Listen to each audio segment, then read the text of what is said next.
खुलुमबाय, आं बिनिमा बसुमतारी। गोबां साननि अननायनि भट मोननानै बड'लेण्ड इंखं टेलिभिजनआ बानजायनाय बड'लेण्ड डान्स मास्टार सिजन 1 नि फार्स्ट राउन्ड बादायलायनायाव आं देरहासार जानानै सेकेन्ड राउन्डनि थाखाय सेलेक्ट जाबाय। फैगौ 6/3/2021 इं सनिबार खालि मोनानि 8 रिंगानिफ्राय हरनि 10 रिंगासिम आंनि मोसानाय बादायलायनाय हाबाफारि। अन्नानै नाय इउटिउबआव बड'लेण्ड इंखं टेलिभिजननि बड'लेण्ड डान्स मास्टार सिजन 1 नि हाबाफारि। बुंफिनदों, फैगौ 6/3/2021 इं सनिबार खालि मोनानि 8 रिंगानिफ्राय हरनि 10 रिंगासिम आंनि मोसानाय बादायलायनाय हाबाफारि। अन्नानै लाइक थुनानै भट दैथायहर एबा बड'लेण्ड इंखं टेलिभिजननि स्टुडिअ' हलाव फैनानै नायफै। मोसानाय बादायलायनाय हाबाफारि आरो टकेन भट होनानै आंखौ देरहासार खालामफै। नेनानै थाबाय नोंथांमोननि अननाय आरो भट। खेबसेबाव खावलायबाय, फैगौ 6/3/2021 इं सनिबार खालि मोनानि 8 रिंगानिफ्राय हरनि 10 रिंगासिम बड'लेण्ड इंखं टेलिभिजननि बड'लेण्ड डान्स मास्टार सिजन 1 नि आंनि मोसानाय बादायलायनाय हाबाफारि। अन्नानै नाय इउटिउबआव बड'लेण्ड इंखं टेलिभिजननि बड'लेण्ड डान्स मास्टार सिजन 1 नि हाबाफारि। अन्नानै लाइक थुनानै भट दैथायहर एबा बड'लेण्ड इंखं टेलिभिजननि स्टुडिअ' हलाव आंनि मोसानाय बादायलायनाय नायफैनानै टकेन भटनि गेजेरजों आंखौ देरहासार खालामफै। नेनानै थाबाय नोंथांमोननि अननाय आरो भट। गोजोन्थों। खुलुमबाय, बयखौबो दिनैनि गोदान मोनसे भिडिअ'आव नोंथांमोनखौ गासैखौबो बरायनाय बावहरनाय थाबाय। बे भिडिअ'नि गेजेरजों बयबो हारिमु सिबियारि आरो रायजो राजाफोरनिसिम मोनसे खावलायनाय। बे भिडिअ'आव नुबाय थानाय बिनानाव बिनिमा बसुमतारीया बड'लेण्ड इंखं टेलिभिजन इउटुब चेनेलनि बानजायनाय बड'लेण्ड डान्स मास्टार सिजन 1 नि फार्स्ट राउन्डखौ नोंथांमोननि गोबां भट मोननानै देरहासार जानो हाबाय।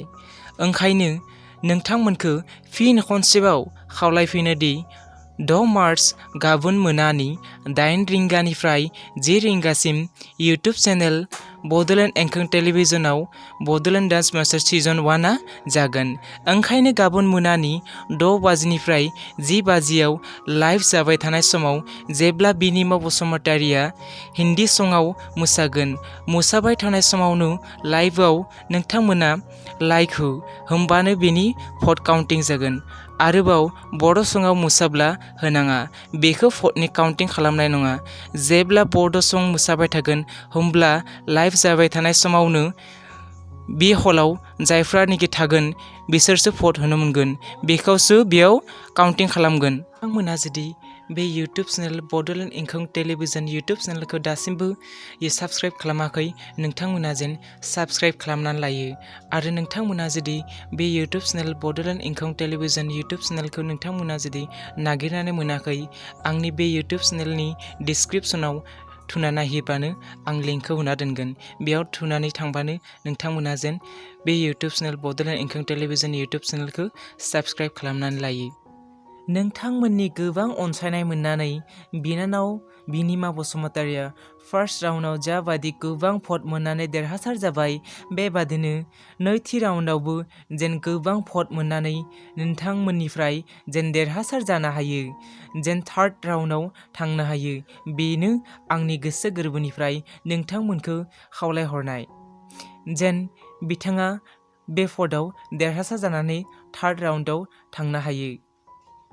जेन नोंथांमोना गाबोन मोनानि 8 बाजिनिफ्राय 10 रिंगासिम बे बड'लेण्ड इंखं टेलिभिजन इउटुब चेनेलाव बड'लेण्ड डान्स मास्टार सिजन 1 खौ लाइभ टेलिकास्ट नायो।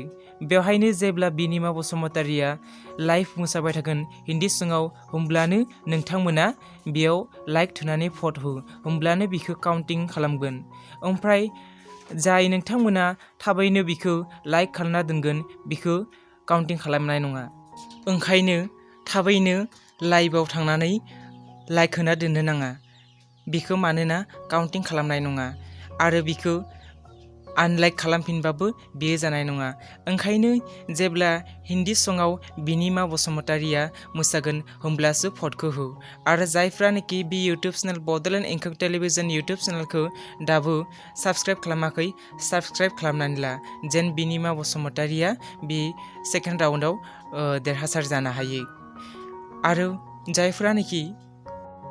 जायफ्रानोखि गोबां जिमेल बा इउटुब चेनेलनि एकाउन्ट दं, बिथांमोना जेसेबांनो जिमेल एकाउन्ट बा इउटुब चेनेलनि एकाउन्ट थागोन, बेजोंनो नोंथांमोना जेसेबां हायो बेसेबांनो लाइभआव थांनानै बिनिमा बसुमतारिनि लाइभ टेलिकास्टआव नोंथांमोना हिन्दी सङाव लाइक थुनानै गोबां भट होनो हागोन।